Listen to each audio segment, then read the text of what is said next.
Hello, hello, hello, hello, hello. Shalom, Robert. I am Santita Jackson, AM 950 Radio, the voice of progressive Minnesota. Boy, do we have a lot to talk about today. We've been talking about, in the last hour, the accusation of cannibalism, which are unfounded by J.D. Vance, the Republican candidate. He's accusing Haitians of being cannibals. He's done it before, but now he's on a bigger platform, one of the biggest in the world. It's appallingly racist. Racism is appalling. Maybe that's redundant, but it's appalling, and it's so nakedly racist. But we were also talking about the ICJ's genocide case against Israel. Well, Israel has, for their portion, has decided to go after South Africa, who have brought this case. They've gone after their diplomats, and they threatened the diplomats' children. But now they're going after the U.S. Congress. They said, no, okay, if we weren't able to get you that way, we're going to go to the U.S. Congress, and we're going to make the Congress make South Africa back up off of us. Sanctions and all of that. It's going to be very interesting to see. It's because they wield too much influence there. They're squeezing wherever they can. But now let's talk about all these things are on the table. Ariel Gold, Fellowship of Reconciliation. Tio Hardeman, Violence Interrupters. Reverend Jeanette Wilson, Rainbow Push. Push Excel. All of these issues are on the table and more. They say that, if you talk to Americans, the number one issue is the economy. But it really depends upon where you are and when you ask the question. If you're in Chicago, they're going to say the migrant crisis. If you go into the heart of the Black community, Black people looking for police reform, looking for reparations. You go to some progressive white female communities, they'll say reproductive rights. Everybody's talking about student loans if you get a chance to go to college. Everybody's saying, I can't afford the rent.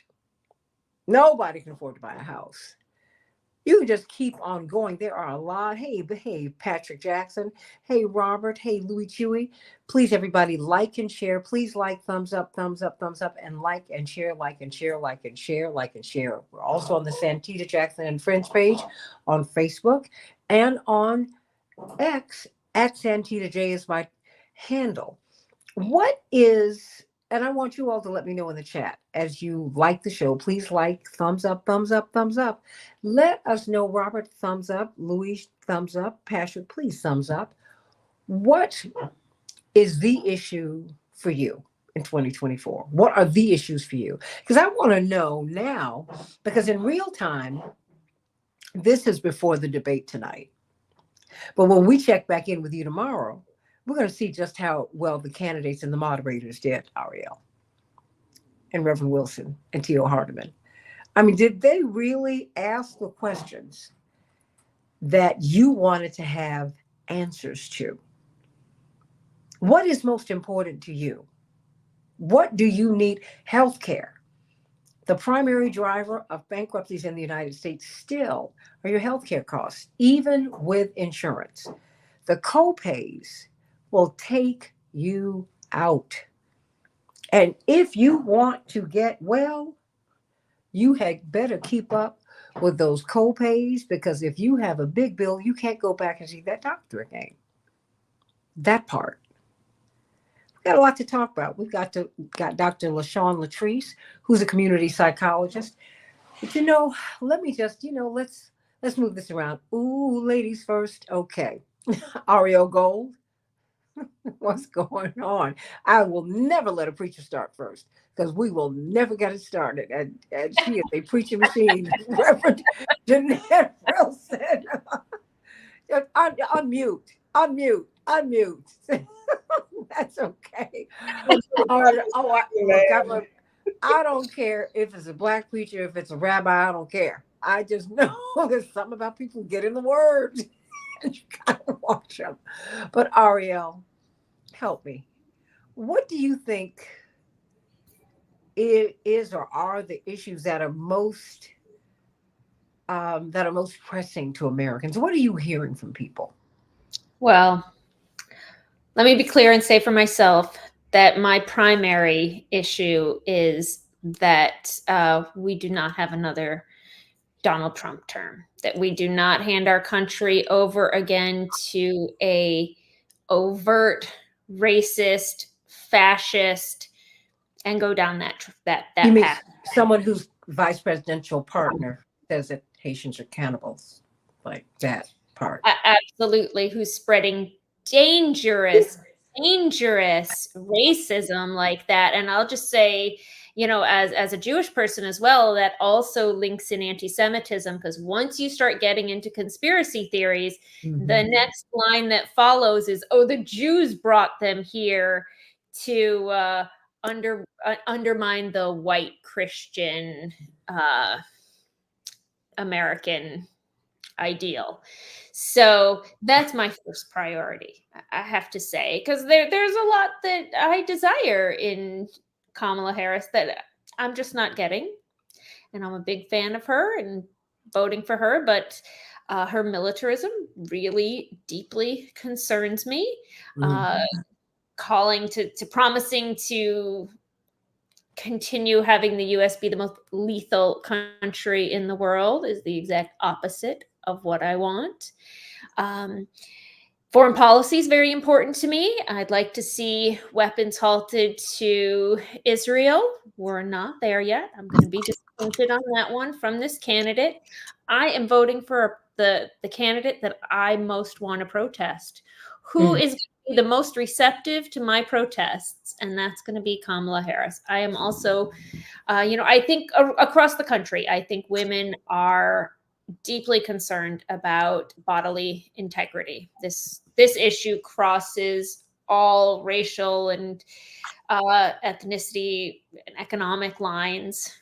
It is of dire importance. We're even watching Trump try to reverse a bit on this issue because he can see that this is an issue that mobilizes voters. And this is where he started, which is, I understand moving with the winds, because I've seen, I mean, people do that. They shift, when they shift more to the center, if you will.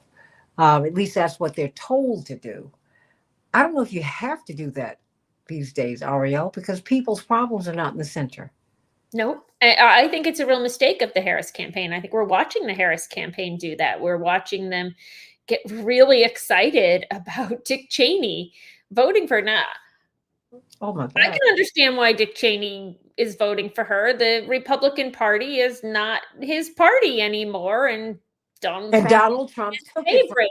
But that doesn't mean Kamala Harris. I mean, she should really just be like, "Oh, you're voting for me? All right, fine. What do I care that you are? Happy to have your vote, but it's just one vote, and you're not my audience." So, we've been talking about seeing Kamala Harris kind of plateau. And I wonder if that's the moving towards the center. I wonder how much more excitement she could get if she really leaned into healthcare for all, if she leaned into real policies of redistribution. And I think she could take that Michigan vote, take that Michigan and turn Michigan voters out if she would talk about conditioning weapons to Israel. So if I were her advisor, these are the things I would see her do. I don't think we're going to see that tonight. I think this is more entertainment than anything else tonight. I think she's hoping to, get some quick jabs. But I'm planning on tuning in. Oh, look, who isn't going to tune in? There will be a listening party tonight at Rainbow Push. You don't want to miss it. 930 50th Street. Theo Hardiman, you need to be at Rainbow Push tonight at that listening party, the viewing party. I've just got to work. That's the only reason I can't be there, but everybody else will be. So, okay, Theo, the big issue or issues for you? Well, I think some of the bigger issues would be, excuse me, women's rights, number one, the economy, number two, and we have to look at this illegal immigration issue without a doubt. I think a lot of the voters nationwide will look at those key issues right now. Some of these schools are not performing too good across the nation as well. But then, like I say, we bring up reparations every now and then. I don't bring it up as much as I used to, because when you bring up reparations, sometimes it falls on deaf ears to a degree. I'm talking about on a national level. for whatever reason. You know, the Israeli-Palestinian conflict that's taking place is going to be a premier issue. And then the reason why a lot of people are probably mad at Trump also, I have to say this, is because Trump is doing things his way. I think there was a singer, Frank Sinatra, had a song, I Did It My Way. And that's what Trump is to me. Trump is a guy, I'm not saying I'm in favor of Trump, but Trump is a guy that's doing everything his way. And people get mad at that because he's like his own man. That doesn't make him right. Don't get me wrong, right? So Mrs. Harris has but right now some of the key battle states, like what's it, Pennsylvania, and you know, they're like neck to neck, right now. So this debate could make or break either candidate tonight here, right? I know Donald Trump may come out. You know, Donald Trump wants to push full immunity from police officers from any kind of prosecution, right?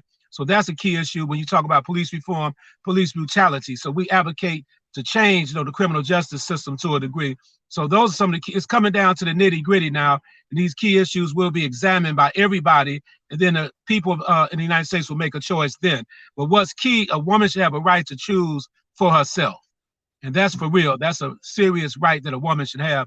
Women, I'm not saying this to get no brownie points with women either. I've done my history. The reality is that women have struggled in the United States and worldwide for a long, long time. So it's time for women to get their props in a lot of different ways. You know, as human beings, we shouldn't be dictated to what you can do with your body, right? That's like coming to a man, tell him he got, basically we want you to change the way your hair looks and all this stuff, whatever. You cannot do that, right? So we just had a lady from Uganda, her boyfriend burnt her to death. Oh, yes, an Olympian. Yeah, Olympian, right? And he just recently died as well because of the injuries that he put on her. He died 1 day ago. But the reason I'm bringing it up is because if you look at countries like Pakistan, Afghanistan, you look at some of the other countries out there, the way they treat women is horrible. You got countries in Africa where a guy 55 could marry a 14-year-old, right? So we got to do a lot of more work, make sure women are taken care of. So I think that's going to be paramount when it comes down to the female vote, because women turn out to vote much stronger than men. And so, you're going to have a lot of, those are some of the key issues I think that are very serious, Santita, from my perspective. Okay, that's a big one. That's a biggie. Dr. LaShawn Latrice, the issue, you unmute, the issue or the issues that you think that are driving you, that are driving people, One of the key issues that I think, I pray that we hear tonight are about criminal justice reform. I hope we hear about the poverty issue and homelessness, and I hope we don't skip over police accountability. She's not going to be able to ignore the Gaza issue, but there needs to be a clear and concise plan for that. And also the migrant crisis. We have to talk about the funding aspect of what is happening to filter in thousands of people, and our economy is already broken, and our homeless population is continuously growing. Well, it's interesting as we talk about the funding of the migrants, Dr. Latrice. Ariel Gold, at one point, twice as many Ukrainians had been brought to Chicago as Venezuelans, 38,000, Chinio Hardeman, to 19,000. And they were very quietly absorbed into Chicago and into the United States. Okay. They've been fast-tracked for citizenship. They've been given monies to buy homes. And they have also been given scholarships to attend universities. Dr. Bob Stark says, I think they were your alma mater of Northeastern Illinois University. They're there. And I mean, they're going through school. I don't have a problem with that. The problem I have is that they're not swinging open the door wide for everybody. See, I think America ought to be the place of opportunity, but for everybody. Yeah, and that's not what's happening. Yeah. That's not happening. I mean, I don't want to deny anyone, because that's not my role, and I'm never going to sign up for that. I think that we're all God's children, and wherever we are, wherever we go. I was struck by the fact, I remember my parents sent me over to Denmark when I was about 14. A very dear family friend was a world-renowned research chemist, who was teaching over there and doing some research. And so I got a chance to be over there for several months. Now, it didn't mean much to me that I was automatically insured when I got off the plane for healthcare. Mm. But looking back, that's interesting because we had many Olympians who went over to France for the Olympics, and they were getting exams and they were getting treatment and they were getting medicine. And they were like, wait a minute, I need to stay here for a minute because I can't get this at home. It's, and so it's just something to think about. And that's why we've talked about the tent program for refugees and really teasing out T.O. Hardman and Ariel Gold, who's getting what? Because we're still fast tracking Europeans. Yeah. And Santita, why do you think that is? Why do you think that there is a focus on Venezuelans but a non-focus on? Because they're not white people. I mean, that's it. I just don't want us to fall into that trap ourselves. Yeah, that's the bait and switch. Well, because that's what they're doing to Haitians. That's why they're the cannibals. It's the same thing. It doesn't stop. Like Ariel, you said, wait.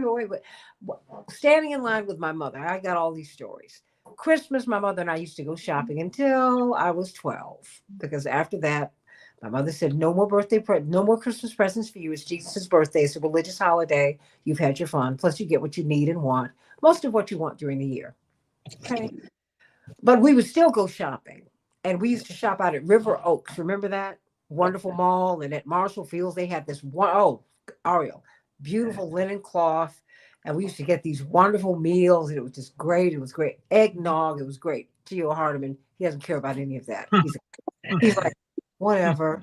But it was great. It was fun. It was the day that my mother and I had. It was fun. Yeah. We're standing in the line, and these two white ladies, who we were all laden with bags, or should I say loaded down with bags and laden with bags. And they started talking. You remember the Oaks, Robert? That's right. And they started cracking ethnic jokes. And my mother nudged me. She said, just look straight ahead. She said, because we are next. And at which point they turned around and saw these two Black people behind them. And they jumped. But I got that lesson early. I already knew it. She said, no, we're next. That's why I always want to know when I started, because I kept hearing about Ukrainians. And when I would shop and when I go to the beauty salon, I would see them at the salon. I said, they're being settled here, but no one's talking about it. Well, Santita, maybe the Ukrainians were not bussed in like from Governor Abbott up in Texas. I don't think it was a lot of attention brought to the Ukrainians being sent, coming over here, in other words, because Governor Abbott made it clear to everybody he's going to send all those people to Chicago, New York, and different, states, throughout, the United States. Maybe that's one of the reasons as well. The reason is that the American government, they were flown in here. Yeah. They didn't get a bus. Right. I'm familiar. With white skin speaking English. There you go. Okay. It was just this way. Yeah. But I don't it's all the same thing, T.O. It's all the same. Now, I know it's all the same, but I don't think a lot of African-American people have an issue with the Ukrainians or the Venezuelan people. What we have an issue with is basically the lack of resources being poured into our community. And I'm speaking up once again for the single women out there that's struggling each and every day, waiting to get on a Section 8 voucher. People struggling, they don't have jobs, raising their kids, and you have a lot of homeless people like Dr. Latrice was talking about on a nationwide level. Case in point, let's just localize it, come to Chicago for a minute. You had about 60,000 homeless people already in Chicago that were never really looked out for on a level that other people were looked out for. That's what I'm talking about. Let's look out for our own people first across the nation. We have no issue looking out for everybody else. I just want to make that clear because that's why I agree. My only problem is that we're not looking out for them. We're about to use them. That's right. That's why I told you about the tent program for refugees. These people are getting, pardon my language, they're getting pimped. Absolutely. They're being brought here like we were brought here. Okay. And all I'm saying is I ain't nobody stood taller and 10 toes down for Black people like we have. Just that the thing is, it doesn't stop with Black people for me because I'm very clear the problem doesn't stop with Black people. And so I'm saying I'm with you. But I'm saying if we don't stand on principle, either we're going to be against slavery or we're just going to go into the big house and have our turn at the lash. I don't want that. Right. I want the slavery system to be ended. I don't want any more plantations. Understood. And my thing is, if you're going to open the door, they bust in the brown skinned people because they want Venezuela without Venezuelans, because we want their oil. We want Africa without Africans because we want their oil, their diamonds, and everything else that they've got.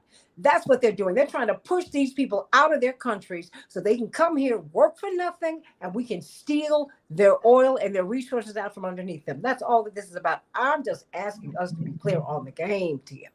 I got you. We're not clear on it. And instead of getting angry with them, first of all that we spent, pulled up $20 billion, snuck it in during the Democratic television show, because it wasn't a convention, it was a TV show. $20 billion. What could we have done for people in the United States? You've got more than 10 million open units of housing in the United States. There's more than enough space in the United States to house everybody. We just don't want to do it. I'm saying you're entitled to your opinion, but pull up the facts, please. Absolutely.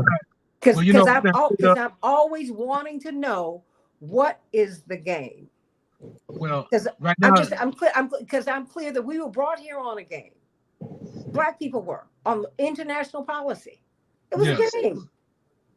But right now, the Biden and Harris administration, they're talking about legalizing 11 million illegal immigrants here in the United States, right? So I have to admit this, right? Because the reality, it appears that the Democrats are attempting to use the illegal immigrant situation scenario as like a political football, so to speak. And the Republicans are too. Yeah, but maybe on both sides they're doing it without a doubt. You know what they call it? It's called the Uni Party. Because it's one party with two different wings. And they have a corporatist agenda that's hurting everybody. My dear brother, that is all I'm saying. I'm feeling you. I'm just saying, I'm looking at the game on all sides, and I'm just begging you, let's look at the game, because we're being gamed here. And you know what? Did you not hear about the trillionaire club that they have now? Elon Musk is on track to become a trillionaire. Right. Trillionaire. Now, mind you, the royal family of England are already worth tens of trillions of dollars. That's the big lie. They tell you they're worth $500 billion. No. They own more land on earth than anybody. Not the crown, that family. That's why when you marry into the family, they say, we want to give you a title. What do you get with a title? You get a deed. And what comes with a title and a deed? Ownership. So the Duke and Duchess of Sussex, there's a county called Sussex where people work and they get the money. The Duke and Duchess of Cornwall, there is an area called Cornwall. They get the money. Mm-hmm. The people who live there don't get the money because they can own their house, but they cannot own the land. That's the game. I'm saying study the crown, know the game. I'm feeling you, Tio, but I feel this. I've been looking at this stuff and I've been studying it. I've been looking at the Irish Republicans. I've been looking at all these folks. And I'm saying there's something else going on here. Because now we have a commercial on TV. There's a beautiful singer. I forget her name. She's singing basically, if you could be me for just 1 hour, walk a mile in my shoes. If you look at the commercial, it is telling you to accept the immigrants. They never do that. They don't do it to me. They don't say, oh, stop shooting George Floyd. Don't put your neck down. They can come up with a nice little ditty for that. Get your foot off my neck. No, they ain't trying to do that. So they're bringing these people in for a reason. And that's why I gave you that program so that you can understand, wait a minute, because Tyson's Food is one of the richest corporations on earth, and they're hiring them for nothing. Okay, got it. Well, hypothetically, Santita, let's say if Africa was on the borderline of the United States, do you think African people would be able to enter into the United States in record numbers if we were like on the borderline? This is a globalist project, and you're missing my point. No, you're missing my point. Right. There are no borders. That's what NAFTA did. Uh-huh. They erased the borders 30 years ago. Okay. That's why you can technically flow freely from Mexico to the United States to Canada. The most visa overstays in the United States are from Canadians. They're not Okay. from Mexicans. Mm-hmm. You don't lose 3 million people plus in your population unless something has gone very wrong. Like you don't lose 300,000 black people in the Chicago unless you can't afford to be here anymore. Who wants to leave home? Yeah, for sure. These people are being pushed out. And we keep lying and saying Maduro lost. Maduro didn't lose. This guy, the man who they said won, they sent him not to colored country. They sent him to Europe, right where he belongs, because he is a functionary of the Western European powers. Because we want their oil. Gotcha. I'm I just understand. saying. Tyson owns all the food. They are suing and workers, Robert, in I'm going to get the state. They're suing Tyson Foods because they're saying you're not hiring American workers. That's an American company. We're being played, T.O. Y'all can see what you say in the bigger picture there. So Because we're not complaining about the Canadians who are being allowed to flow in here and stay. yeah, so the border does not exist. No, it doesn't. I No, get you. it doesn't. All And right. it hasn't for a long time. That's why when we raised questions about NAFTA and all these other trade agreements and globalism, they were kicking Reverend in the teeth. He said, no, they were kicking Ross Perot in the teeth. They kept saying, no, this is going to be a problem. A lot of Americans are going to lose jobs. And we're going to lose national sovereignty, and you're going to be answerable to corporations that are peopled by unelected folks who are really going to have the power over you. They're going to have power over you that will supersede that of the president and your elected officials. And that is what we're seeing.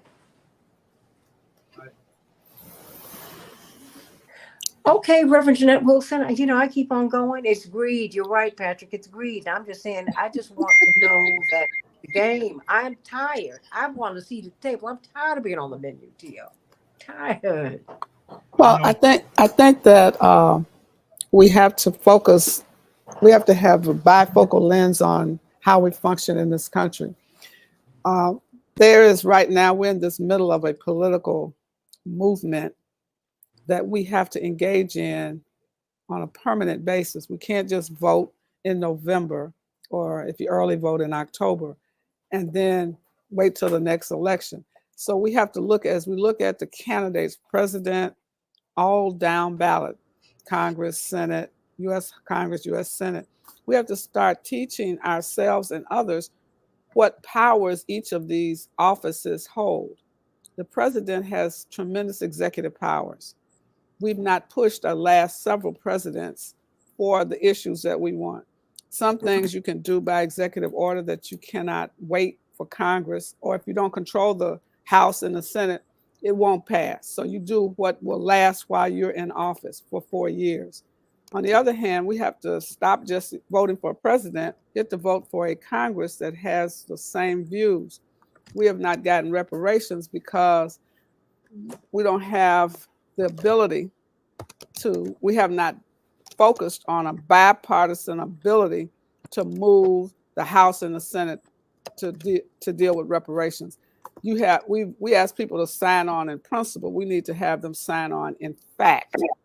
This is how you do it. This is how we expect reparations to occur. What they did up in Evanston, they decided this is our reparation plan. You will, any families that were relocated based on race and gentrification, the descendants of those families could inherit somehow the value of the property that was taken and sold. You know what I'm saying, Santita? Mm-hmm. That's a model that we could use around the country, because you just keep saying repair us. You got to show people, what is the harm done? How much does it cost? And then you can get a repair. What does repair look like?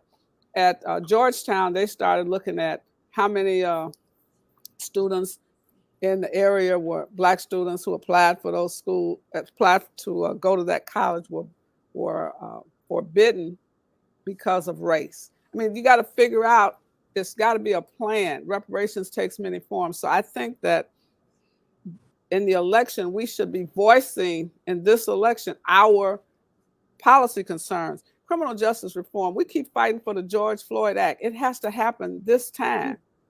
And that's not on the president only. It's also on every member of Congress that we vote for, all across the South, Midwest, and West Coast and East Coast. We have to decide this is one thing we want. We demand, if you go back, or you're not going the next time, Congress, they run every 2 years. So we could put them out of office and move to the next person. We have to have a long-term memory on our issues. This federally protected right to vote, that, and Santita, you know, this Reverend Frank Watkins died writing and pushing for that. We know what we want, but we got to be prepared to stay the course. Just like we said, well, you elected the president. We elected Obama, and we were not able to hold him accountable for the work that we needed to have happen during his 8 years. After the first 4, it should have been said, oh, we need a Congress that can support these issues. But we had one when he went in, but we were afraid. We couldn't say anything because he was the first Black candidate elected. And we have to stop doing that. We have to hold whoever it is accountable. Every other group focuses. You see, the whole issue about Gaza, that's an issue that we have to stand on and continue to stand on until it's solved. The Congo, the violence in the Congo, the violence in Haiti, we got to be focused. That's my issue. What are we going to do about Haiti, who gave us freedom, gave us orchids, gave us rice, and gave us the Dominican Republic that we support and deny Haiti? I don't understand. That's the same island, just one half of it is Haiti and the other half Dominican Republic. We got to stay focused. You know, one is dark, one is dark, and one is light skinned. And so, because that's just real part of it. That's the real deal. And so everybody focusing on the migrants. Haitians are migrants. If the truth be told, they come in on cardboard boats and get sent back on cardboard boats. We have to fight for Haiti. Haiti gave America independence, fought for us. And everybody in Chicago got to fight for Haiti because a Haitian founded us. Just plain and simple. You know, so I'm saying whatever our issues are, we have to carry them through the 4 years with this group and keep going until we get it. Women fought for the right to vote forever. They burned bras, they did all kind of stuff till we got it. But we elect somebody and then we say, oh, well, it's done. I don't have to do anything else. This is a work in progress. We have to keep pushing. Keep pushing. Okay, keep pushing. You came back. Keep on. And so I'm just. You want students? Tell them they have to help fight for student loan debt. Removal. Elimination of student loan debt. Everybody on this call is over 50. We did not graduate with $300,000 in debt. And expect to be able to work and have a house, a car, and a family. We wonder, why don't the kids they can't afford it. It costs too much. I don't want to marry somebody at $500,000 in debt. How will take a trip? Y'all with me? The thing is, you can't get a house. You can't get an apartment. No. I mean, it's just, and also. I'm sorry, Reverend Wilson. I'm sorry. No. What were you saying? I was. You don't have the ability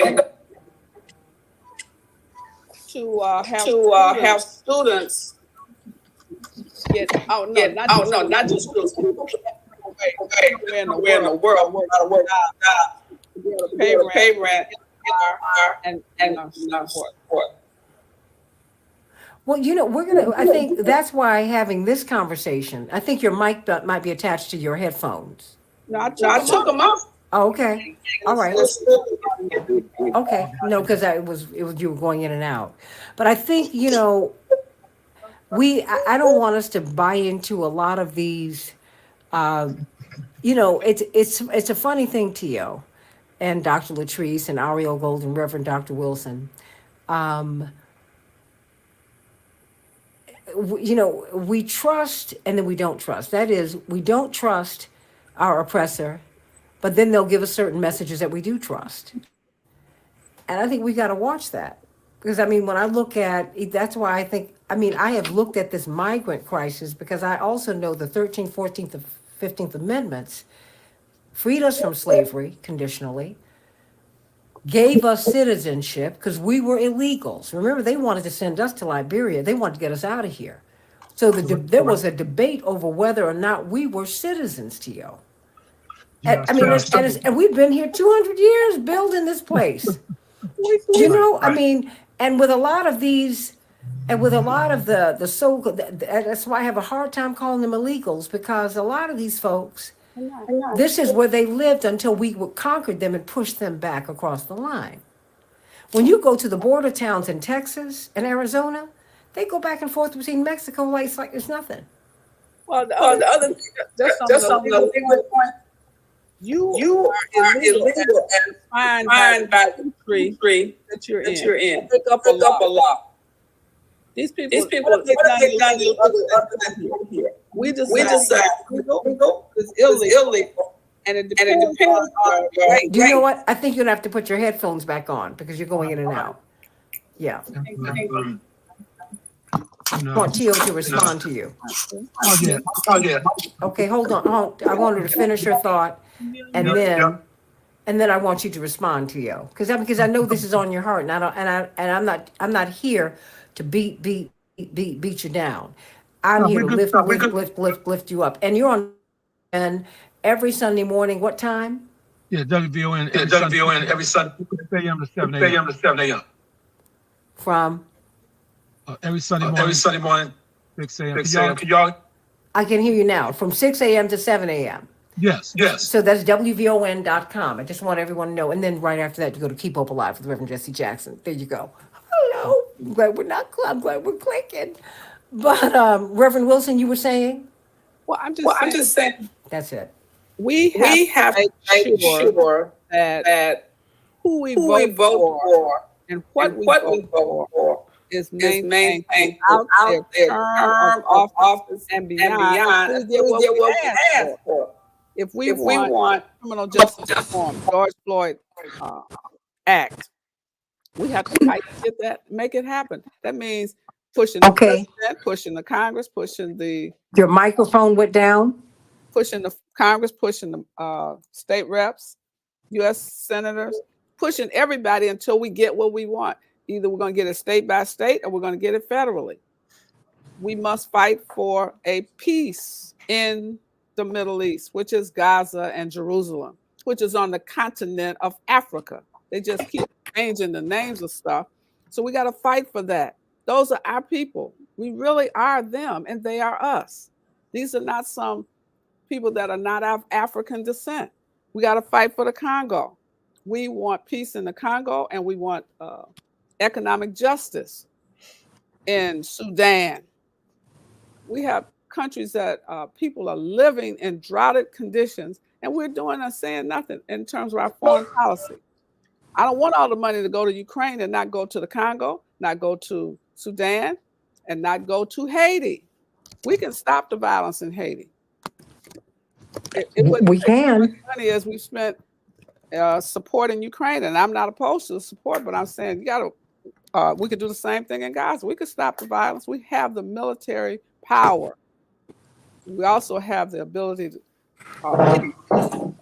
And I'm not saying kill everybody. I'm saying we must seek peace on all fronts, and cause our elected officials, federally and state, to move in that direction. Education is in a dismal state. Public school children are not being educated. And now you're going to ban books like they did when we couldn't read the Scarlet Letter. It's the same principle. Now they're banning books by every Black author that we know and some we don't know. Our children will not grow up knowing Langston Hughes. They will not grow up knowing who they are and what accomplishments. They won't know about the great Black inventors and great writers. We can't allow that to happen. We must demand a federally protected right to a high quality, comprehensive, culturally sensitive public education. We should not see Native Americans through the cowboy and Indian programs where the Indians never win. Well, I'm just saying. Teal Hardeman. Come on to y'all. I just wanted to say to everybody here, when we use the word illegal immigrant. I think the only reason why some of us use that term is because we believe that the United States is a land of laws, right? And we've been educated to believe if you violate the law, then you're seen as, whether you break the law in any kind of way, people should come over here during a legal process. That's all we're saying, Santita, when it comes to that term, illegal immigrant. So I'm gonna move past that now. When we talk about no, let me ask you this: were we brought here legally? No, not at all. We know that much. No. No. I'm just saying. I want us to be consistent. You're not being consistent because we were not brought here legally. Yeah, it was a slave trade that they legalized it because it made sense to them at the time.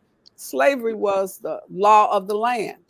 But the argument I'm right here with right now, everybody, is this: the people that are coming across the border now, if you look at the laws of the land, they're crossing illegally.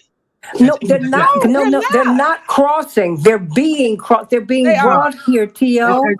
They're not doing it illegally. They're not. They come to the border. They will go through a process, and what happens at the border? An American governor said, "Ship them to Chicago." Okay. He violates the legal process. They're there. They got to the border, and they're waiting for processing. The majority of immigrants come into the country legally. The vast majority. It's a small percentage that cross illegally. No, I agree with you on that because I do my research on it. Yeah, the majority come through legally, right? So my main argument here in a positive way, now hear me clearly, is the people that do come over legally, if they're going to fast track other people that come illegally, that small percentage, why not just fast track everybody? That's my main point, okay, if that makes sense to you, right? So, it makes sense, but the thing is it's inconsistent because they're not they're fast tracking people who they're bringing into work. Yes. They did not send them to Martha's Vineyard to vacation. They sent them so they could be cheap labor. Yes.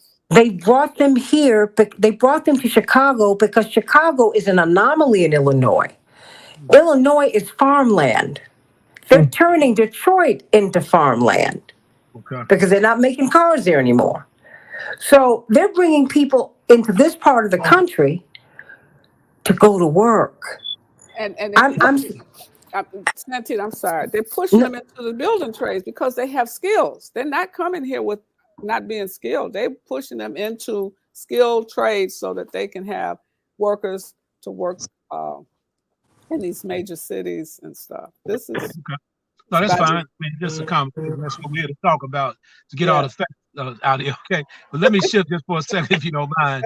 This real topic of gun control. That's another hot topic because you're talking about the Second Amendment, but we may have to take a look at some of these policies or laws in some states on a universal level. When people have a history of people in their households that are struggling with mental health issues, then probably needs to be some laws crafted that we can kind of, without violating the Constitution of people's rights to bear arms, we may need to look at some cases like that, because I really regret the fact that young guy in Georgia, you know, he needed some help. He needed help. He needed trauma support.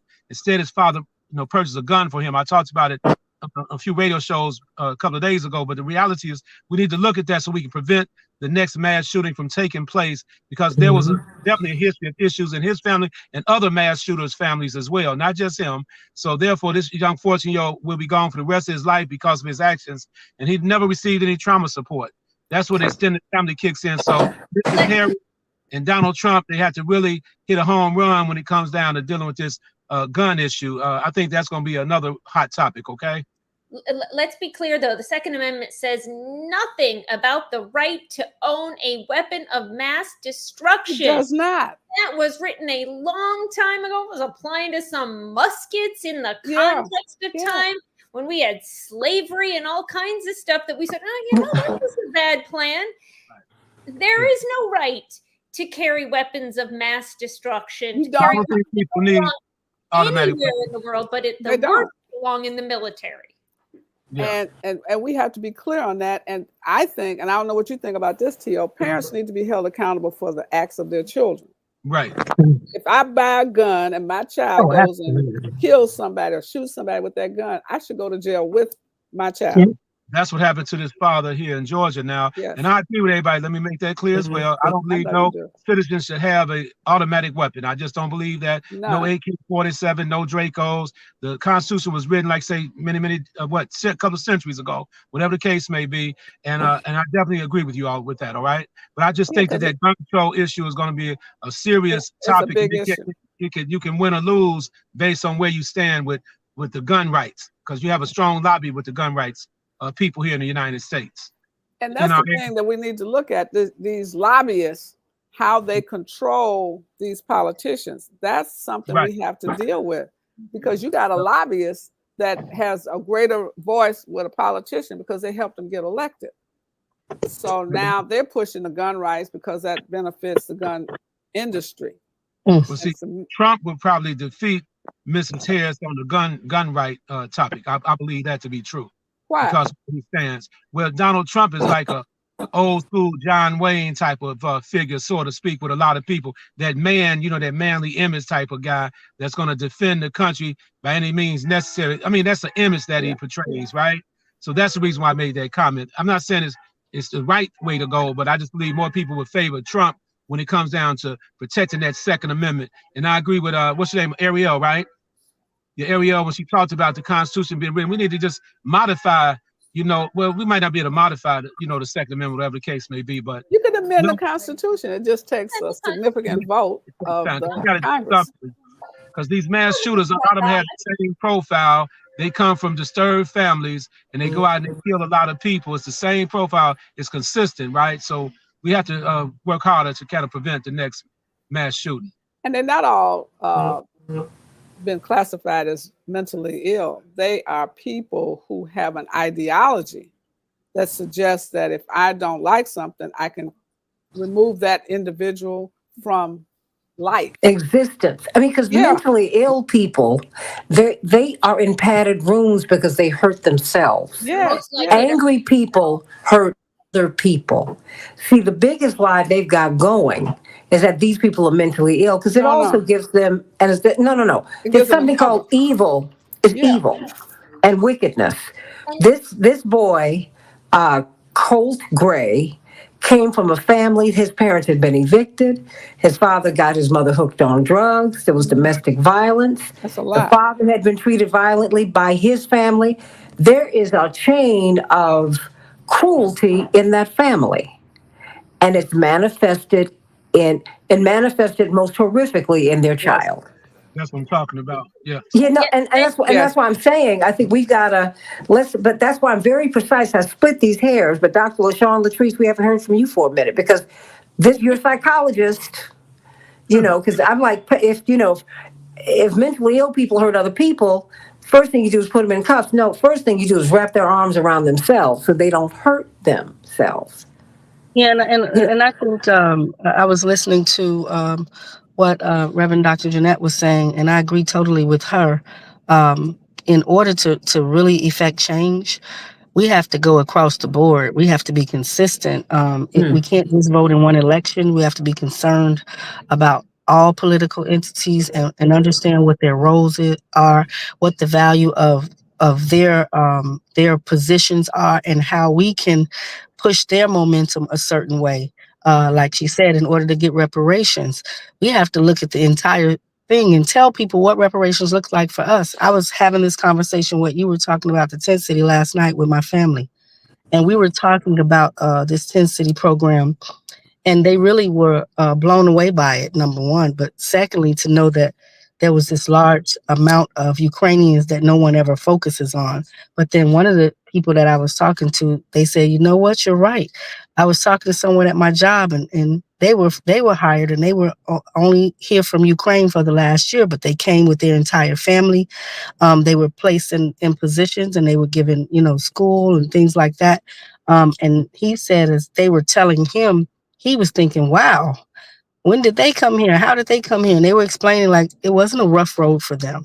It didn't seem like something that was hard for them to do, but I think they do differentiate how these two different groups of people are treated. And that's the smoke and mirrors that I often talk about when we Because want they're us not to called focus on one illegals. thing. No, not at all. They're called immigrants. Well, That's you right. know why? Because if I invite people to my home from Africa, as an example, they stay with me. I move them into society gradually or quickly based on my relationships. They're not coming here as strangers. They're Right. coming to some people here that are Ukrainian. And so we have to think about, in terms of our immigration policy, how do we have that same kind of effect for others? Yep. They come in, not at, like T.O. said, they ain't shipped here 300,000 at a time. Right. They are coming as in groups. Like if your church said we're going to host 100, then you never hear about them because they're moved into a society and they're That's right. and nurtured. Well, And there's a huge population and of Ukrainians already here too. So there are Ukrainian villages and things little like Ukraine. that. Yeah. I mean, so the thing is, we've always welcomed Europeans. Yes. Colored people are the problem. You turned Jews away when they were trying to escape Nazi Germany. I mean, this is what we do. And I'm saying it's interesting. We have not called these Ukrainians. They didn't come. Well, maybe they did come here with papers. Maybe they were processed before they got here. How about that? That's possible. And wait, and is that right? No. Or you have other people who are forced to wait because they. No. What I'm trying to say is I'm trying to give you some more information so you can maybe say it a little better. Okay. Because what's happening is some people are called illegal, and some people are put to the front of the line. Yeah. And the Ukrainians were put at the front of the line, like they put them Africans off the bus and put them out the line. Remember that? Yes. Right. Okay.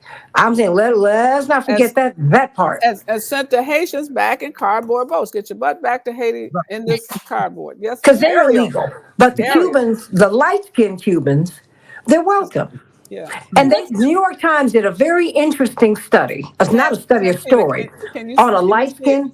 Ariel go. She's trying to talk. Oh no, I'm about to bring her in, but I want to say this. They brought in, they tracked two Cubans, one light skinned, one brown. Mm-hmm. The light skinned Cuban, this was a New York Times story from more than 20 years ago. The light skinned Cuban is now very successful. He was fast tracked into the American dream. The black Cuban was put on the black track. I didn't come up with this, Ariel. I was going to say, let's not forget that these migrants from Central and South America, from the Caribbean, these are victims of U.S. foreign policy. They're not coming here because they're like, oh, I need a vacation in an American suburb. They are coming here because our foreign policy wrecked their damn country. Yeah. And this is the world today. This is not going away. It's not going to be solved by capping the number. It's only going to be solved by thinking globally of how we care for each other. And let's also not forget that you will not meet anybody so hardworking as undocumented immigrants in this country. You want a picture of a hard worker? That's what that's what they're here for, to try to bring their family over, try to care for their family, and we say the most horrible things about them, allow them to be stigmatized as lazy when they are anything but. And I'm all for doing it the right way, T.O. But and my grandmama said, God rest her soul, there's one way, there's the right way. We're not telling the truth. That's my only point. We're not telling the truth about this experience because the brown people are always illegal. The white ones are new Americans. I got you covered. I'm just saying, look at that tent program. I'm saying, look at what happened with Ukrainians. No one discussed. I'm the one who told you. No. My brother, they brought in twice as many Ukrainians as Venezuelans here. Okay. I mean, but nobody talked about it. And they brought Mm-mm. in more than 38,000. Okay. They just brought them in, and ain't nobody talking about that. Because we don't Nobody- even know when they came and how Right. many came at a Well, time. They were here. That's right. they came when Lori Lightfoot was mayor, and Mm-hmm. it wasn't her policy. No, I'm saying this isn't even Brandon Johnson's policy, no. because we're folks are talking about losing the most progressive mayor we've ever had, a good brother who's just trying to be reasonable and decent, but he is caught in the jaws of corporatism. Yes. There is a program that Absolutely. is above his head. We're the ones, since the government is of, for, and by the people, we're the ones who need to know the game so we can push to get things right. That's We're the right. ones who need the information. That's why I keep bringing it to you, T.O., so you can read through that. I want you to understand the TIP program for refugees. I want you to know how many Ukrainians they brought here. Okay. And No. how they never call white people illegal. They call them Americans. They call them immigrants. And you see people get on TV with tears in their eyes. I'm a child of an immigrant. And then they have the brown people and the black ones hiding in the corner, but going to work for Mm-hmm. you for nothing. Understood. It's Right. not right. And we're not going to be blessed for that. Yeah, I It's need not that. right. I'll read it, and I'll get back to you on it as I well. want you then to Google other corporations that are Yes. that are being sued by American workers because they're saying they're replacing us. It is not brown people who are doing it, it's the corporations who are doing it. Like the corporations brought us over here on these boats so we could build the country, because colonialism is nothing but a business project. That's all it is. America, the colonies, is colonialism. Boom, bam, drop the But mic on that, please. Santita, don't you think we ought to really try very hard to educate people in our communities and abroad for them to understand these global I'm doing effects. everything I And can. Y'all beating me it's up like every day. I got T.O. beating, but choking me. but look, No, but I look, want. we're glad T.O.'s voicing it, because this will I bring am. another conversation that can spear from his angle and his radio show. But when you think about it, people are not aware of the things that they don't see because they're too busy focusing on what they can see. And so you're looking at people when they saw the police stations overflowed with people, and they're thinking, we can't even get in and file a police report, because that's what they wanted them to do. They wanted them That's to be right. mad about that. And so I In always our tell people, community. pay attention to what you can't see. Pay attention to what they're not talking about. And you'll see what really is going on. Because 4 years ago, when we were talking about this migrant crisis, I remember having an article, and it was about I got someone 30 from Haiti. seconds. And the Haitian young lady was saying, I'm a migrant too, but basically she had a situation where she was forced out and she came seeking refuge. And so I was like, she looks just like us, but people have a tendency to try to like make a difference between light and dark, like you said. But this is, I just want us to have the information so we can get clear on the game, T.O. That's all.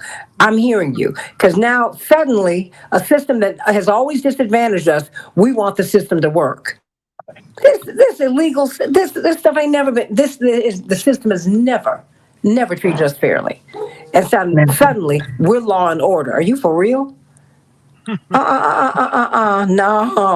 something about that ain't lining up. It's not.